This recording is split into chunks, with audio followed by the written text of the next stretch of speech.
ছাগলের পেট থেকে বেরোলেই ওটা ছাগল হয়ে যায়, কিন্তু মানুষের পেট থেকে বেরোলেই ওটা মানুষ হয় না, ওটার মানুষ বানাইতে হয়। আর মানুষ বানাইতে হইলে যে কিতাবটা লাগে ওই কিতাবটার নাম কোরআন। পড়তে জানেন তো সবাই? রিডিং দেখে পড়তে জানেন?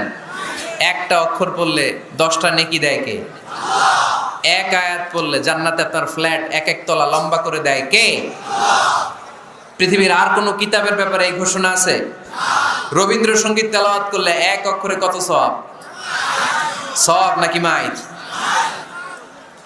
নজরুল সঙ্গীত তেলাওয়াত করলে এক শব্দে কত সওয়াব?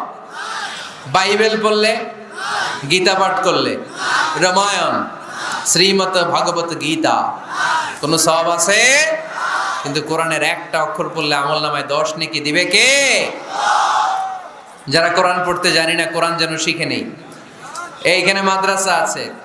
এক ভাই সিনেমা কিনে